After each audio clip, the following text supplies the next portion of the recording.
Many lectures ago, we talked about a dilemma that was encountered by Dr. Stephen Hawking. Let me remind you a little bit what was going on. We had learned that one of the predictions of Einstein's theory of general relativity, the one that describes the way that gravity works in our universe, was that there might exist objects that are so strong that nothing can get away from their gravitational pull, and these objects are called black holes. And when we say nothing, we mean absolutely nothing, including light. But a black hole is an interesting object. It's not just a singularity, which is a single point, but it has this kind of sphere around it. And the special property of the sphere is that if you take light, you can orbit it any place on the sphere just like we orbit satellites about the Earth.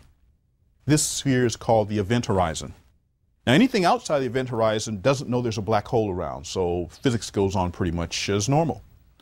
Another prediction of Einstein's theory of general relativity is that light can be bent by gravitational forces. So, I have a transparency that you've seen before running here. If you were to go out on a starry night and a black hole passed between you and the distant stars, you would see something like what appears on our image. You would notice that the stars would seem to move around and change their position, and that's actually the light being bent from this black hole as it moves across your field of vision. Now, the other thing that's really interesting about this animation is that black holes classically are so strong that nothing can get outside of the event horizon. But in the late 60s, a physicist by the name of Bekenstein figured out that that can't quite be true. Namely, he figured out that black holes look like they are warm objects in a sense. And we all know what happens with a warm object. It gives off heat. So how can heat get out of a black hole? That was the question.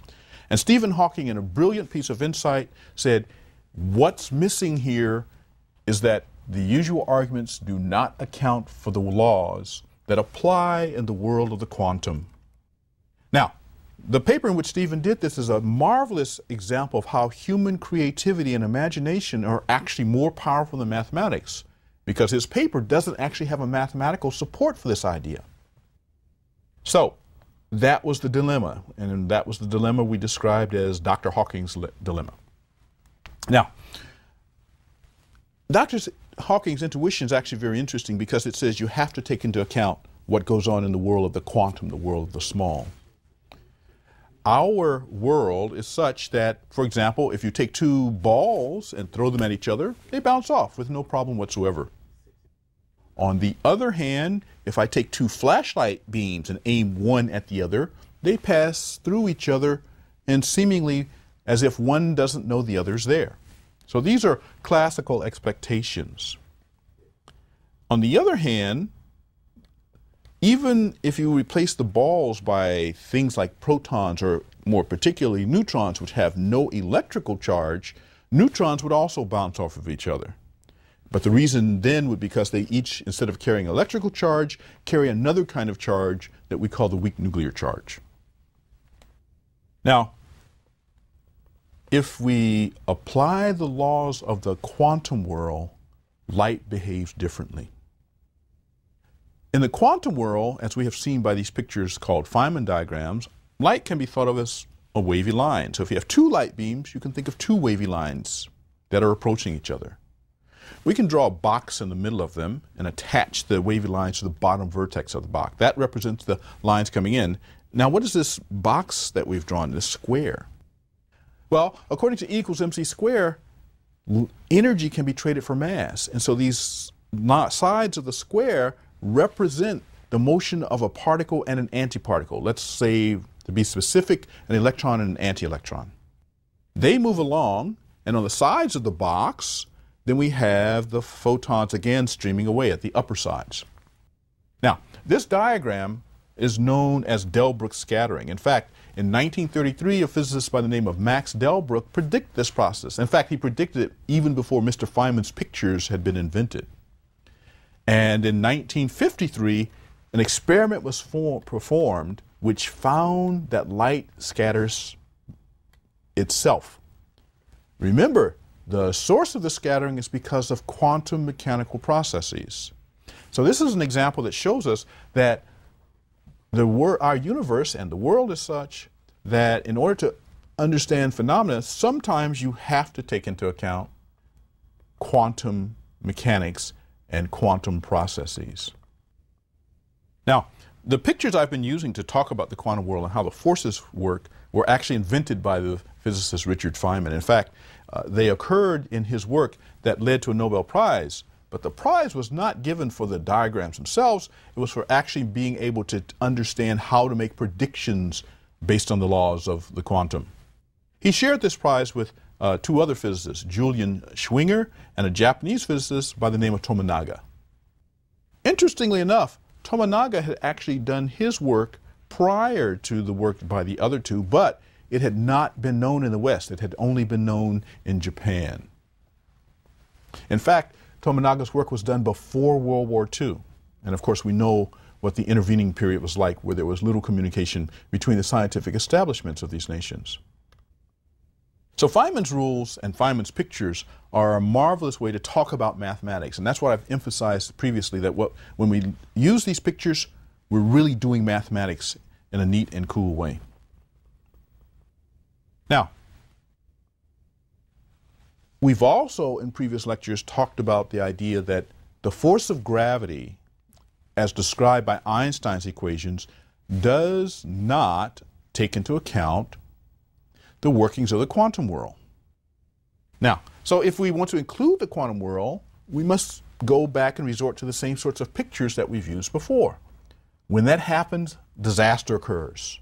You find out that the force of gravity can be infinite, but of course that's nonsense. If the force of gravity were infinite, we would all be crushed together in a single super black hole, and that clearly doesn't happen.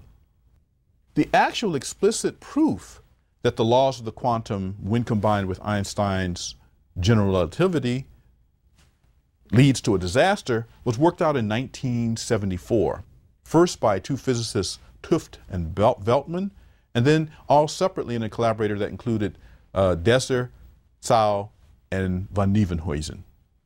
These direct calculations concern what the pictures tell us, that when you try to do the picture making for gravity, you find out the force of gravity is infinite. This was the problem that Stephen Hawking encountered. There was no mathematical way to support his intuition that black holes, since they're warm, have to give off heat. So there was a problem to be solved. He wrote this very famous paper, but if you look at the mathematics in the paper, the mathematics doesn't support the ideas. Well, that's not how physics works.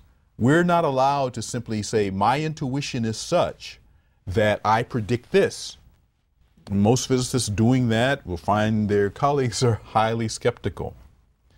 In the case of the black hole, even though there was room for skepticism, there was no proof that Stephen Hawking had gotten it wrong.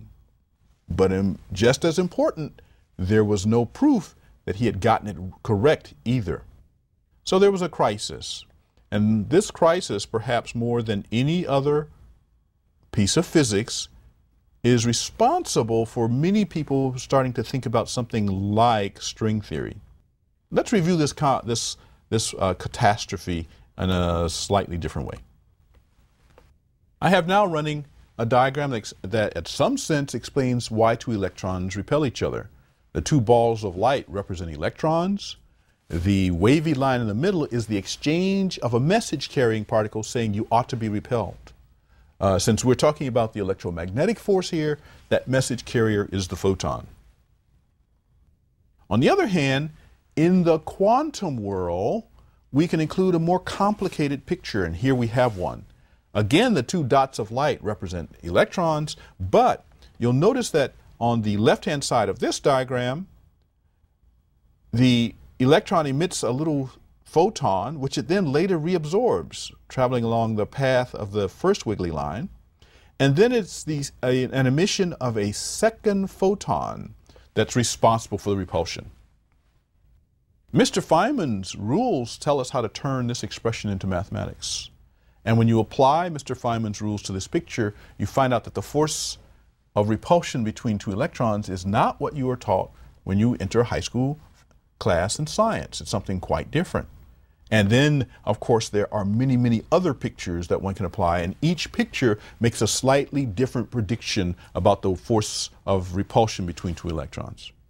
So that's the general process. This process can be applied to the force of gravity. We can take that exact same picture that we just discussed. Instead of thinking about the little balls of light as being two electrons, you can think about one being the Earth and the other being the Moon. In this case, we are interested in the gravitational attraction. So the wavy line in the picture would no longer be a photon. It would be the message carrier for the gravitational force, the object we call the graviton. Remember the graviton? We met it when we went to the world of the quantum. It's an object that spins at 4 times the rate of the electron. So if we try to use Mr. Feynman's rules for the graviton, that's what leads to an infinity. So there's something wrong with the mathematics here. We've got to find a way to change it. And in fact, the statement is, as of right now, we have only found one other piece of mathematics that supports Dr. Hawking's intuition about the ability of black holes to give off heat. This other piece of mathematics is string theory. And so we want to see how string theory is different from previous constructions and why they seem to work. Well, we can begin again with an image. These 2 loops that you see here represent 2 strings, but you'll notice I allow them to move and join together to form a single string.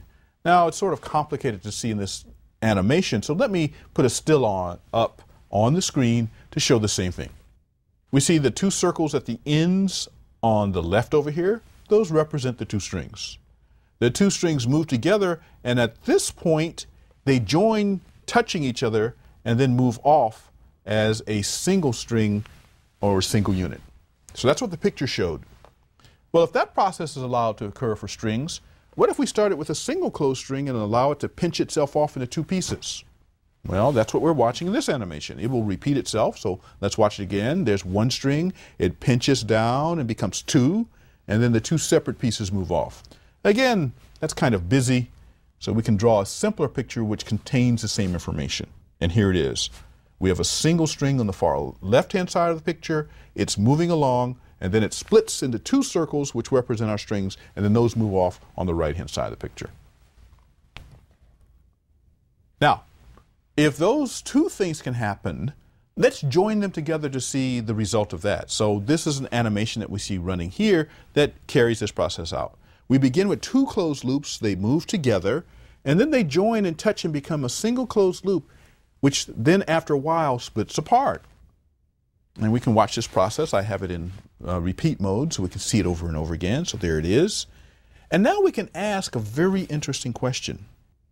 Remember, we've talked about the fact that the kinds of strings that are the subject of this lecture series are so small that when they vibrate, they don't produce sound because they're smaller than the molecules of air which cause sound to be accessible and occur in nature. When these objects vibrate, the only way that we would detect them is as particles that we met in our journey to the realm of the quantum. So we can ask a question. As the 2 closed strings are coming together, let's watch a single vibrational mode. Why? Because a single mode of vibration of the string looks to our level like a particle. So we'll watch a single vibrational mode and draw its path. And if you look in the background of this picture, that's actually what I've done. You'll see that on the left there's a line. That's the path of a single vibrational mode. It looks like it's V-shaped, so first it comes in and then it moves away. The same is done on the right-hand side. And so those are pictures of the path of a single mode. Now in the middle, when the string is a single unit, you'll see there's a wavy line. And the reason is because in order to join together, to become a single string, the modes of vibrations of the strings have to change.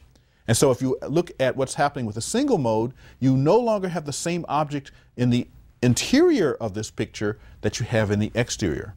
In fact, if we're talking about the electromagnetic force, the carrier in the middle must be a photon. On the other hand, if we're talking about the force of gravity, the carrier in the middle must be a graviton. Now, the remarkable thing about these pictures is that applying Mr. Feynman's rules, we can calculate mathematical expressions from these. So we can find out, well, gee, from these pictures and strings, what is the force between the Earth and the Moon? If we apply the classical picture, which is only the simplest picture that we saw, if you look in the upper right-hand part of this diagram, you'll see we've reproduced our picture of the two closed strings moving together, moving as a single unit, and then splitting again to two, and compared that to the path of a single note, then we find out that that's the classical picture that for the particle leads to the 1 over r squared law that we're familiar with. Under the yellow line, you'll see that there's some more pictures. On the particle side, well, we've seen the exchange where there's an extra photon on one leg on the left-hand side of the diagram, and we can still see that here. When we go to consider the string, the way that we reproduce that result is right on the left side of the string diagram. You should imagine that this diagram is kind of flexible. It's like a soap bubble. So I can pinch it at a certain point, and there is in fact a pinched hole on the first stringy diagram. That represents the effect of the photon exchange. In the second stringy diagram, we pinched the hole in a different place. And the idea is that for every diagram that we can draw for a particle, we simply pinch a different kind of hole in the string diagram. The most remarkable part of the process is that for the string, when we look at the mathematics, every way that we can pinch this figure off leads to an expression for the force that's well defined. And why is that important? Well, let's continue our story about the black hole. In order to transmit the forces, what happens is that, well, it's not separate objects that are doing it, it's the string itself. It's always the string either vibrating in a different way or moving in a different way, but it's not something different or new coming into play, it's just the string. So, the process that we've seen in this animation is something that represents a series of mathematical calculations. As early as 1980, a physicist by the name of Friedan used this kind of idea to calculate from string theory how the forces work. For physicists, this is a calculation called the effective action. Well, what does that actually mean? Well, the ordinary action basically gives us the effect of all the classical pictures. That's our first diagram with no sort of complications in the middle. Then as we begin to introduce more and more complicated interior structures to the diagram, we have to produce more and more complicated mathematical expressions. And so the effective action is the thing that keeps track of all of our pictures.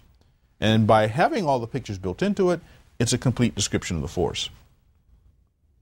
So the remarkable thing about Friedan's work is that he showed that if you take the equations of string theory and look at their pictures and calculate the mathematics that's associated with those pictures, remarkably enough, you can derive Einstein's equations. Now, what's really strange about that is the following. You don't have to know general relativity in order to carry out this derivation. In fact, what this work shows is that if Einstein had never lived, or if Einstein had only given us the theory of special relativity, but not the theory of general relativity to explain gravity, string theory, if it had come into existence, is completely capable of providing a derivation that was given to us by Einstein's genius in 1916. Well, maybe 40 or 50 years later, we might have bumped into it by studying string theory. Notice that string theory follows from following the route of the quantum. Now, in the case of Einstein, remember, he didn't like the world of the quantum. This was something that throughout most of his life as a physicist, he opposed as a concrete and fundamental description of nature. He thought, and in fact we've often heard this quote made, that God doesn't play dice with the universe. Well, apparently God does, because quantum theory is the best tested piece of science our species possesses. We've checked the accuracy of the predictions of this mathematics to greater than 10 decimal places in a certain experiment. So, the laws of quantum, the quantum world, govern our universe. Now, this idea of calculating the quantum corrections means that you can apply it to the problem of the black hole radiation. This was actually a very recent realization. In fact, it only occurred in 1996 when two physicists at Harvard University, Strominger and Vafa, applied the picture-making technique of superstring theory to trying to understand how it is that black holes can produce heat. Now, the thing that's really interesting about this story is that Hawking had to make a guess. But Strominger and Vafa simply made some calculations. They took a very special string, which is something that's called a type 2b string. We're going to meet this string in a later lecture, understand what it is, but it's a special string. Then they took a limit of it where the mathematics was in control. And then what they did was to count the ways that the entropy, remember when we talked about black holes, we did this very funny games of calculating probabilities. So when you have probabilities, you can use those to calculate what we physicists call entropy. So Strominger and Vafa actually made this calculation. And what they found, most remarkably, is that by simply using rigorous mathematical rules that follow from the structure of string theory, they were able to produce exactly the result that Stephen Hawking had found. But remember, Stephen didn't find them. What Stephen actually did was say, my intuition tells me. And so we have an example here where the mathematics of string theory, which occurs almost 30 years later, catches up with the intuition of a great physicist. That's in fact the mark of a great physicist, the ability to move beyond the equations that we use in order to describe the way the universe works. So, the lesson here is that string theory turns out to be the only piece of mathematics that we know that can support the idea that black holes are not totally black, but are capable of giving off heat. Many of you, perhaps, have heard of rivals to string theory. One of these rivals is known as loop quantum gravity. Loop quantum gravity starts from a very different viewpoint. Remember, the idea in string theory is that at the very most basic level of our universe, there are these tiny filaments. Well, you hear the word loop in loop quantum gravity, so it sounds like it's the same, but it's in fact very different. The loops of loop quantum gravity, in some sense, can be thought of not as tiny loops that are the fundamental entities in the universe, but instead are objects that are varying plaquettes. A plaquette is sort of a flat plate that you can use to measure the way space gets bent. Remember, Einstein tells us that gravity is really the curvature of space. So, for many years, people have thought that perhaps loop quantum gravity would be a rival to string theory. In particular, several years ago, a group of physicists used the formalism of loop quantum gravity in order to try to calculate Hawking radiation. That's the fact that black holes are slightly warm. Properly, we should refer to this as Hawking-Bekenstein radiation. So, the initial results were that loop quantum gravity was capable of doing this. In fact, most recently, within the last year or so, the calculations upon which this were based were re-examined by experts in that area. And to their dismay, they found that the calculations of loop quantum gravity do not agree with the idea that Hawking has given that black holes can radiate. So, as of right now, this means that one of the main competitors to string theory looks less attractive to scientists than it did, say, 3 or 4 years ago. So the basic lesson here is that we now have a quantum theory of gravity. Well, what's a quantum theory of gravity actually going to be good for? Well, I can't answer that question because you see, in order to take advantage of loop quantum gravity at the level of technology, we're going to have to advance probably several hundred years before that will occur. I remind you that this is sort of like what happened with the electromagnetic force. It was in the 1870s that Maxwell wrote his equations to describe it. It's only in the last, say, 10, 15 years that we've had nice devices like cell phones. That's on the order of 120 to, say, 140 years. So, the technology that flows from this will likely not be something that we can understand or realize to make our lives better, or our grandchildren's lives better, maybe several generations. What else does this mean, though, about our universe, that we have this quantum theory of gravity? In one of my early lectures, I talked about the fact that there's a kind of fossil that's written in the heavens. It's called the cosmic microwave background. The cosmic microwave background is everywhere that we look, and it represents our universe when it was about 300,000 years old. The cosmic microwave background kind of looks like static if you look at pictures. If you've seen static on your television screens, and of course this assumes that your TVs are not digital, but if you've seen static on the old analog television screens, that's kind of what the signals from the cosmic microwave background look like. They're just distributed what looks like a random fashion. But the interesting thing about this pattern is that you can measure the average size of spots and get information. Well, this process of measuring the average size of the spots in the cosmic microwave background is something that perhaps we can use to study string theory. Why? Well, it turns out that this fine structure in the cosmic microwave background depends on the equations that describe gravity. We have seen in this lecture that the equations of string theory describe gravity consistent with the laws of quantum mechanics.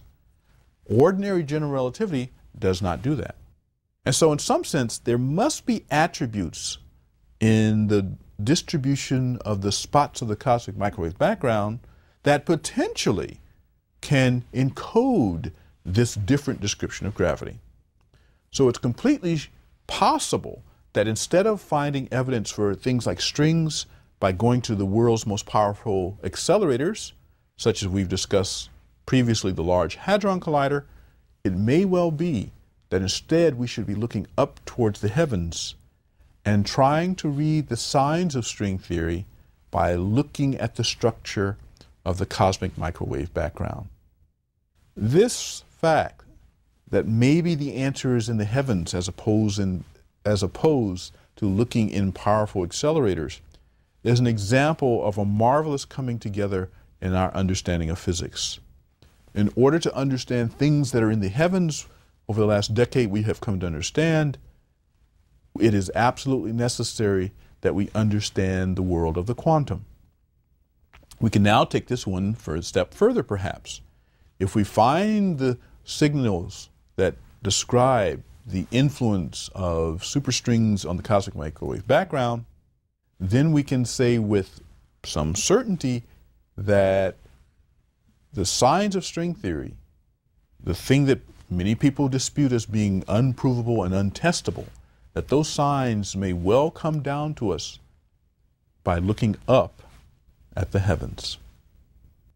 I believe that would be a marvelous way for the theory to come into the world of physics, to leave the world of mathematical speculation and become an element that we can use to begin to understand this marvelous place in which we live, our home, the universe.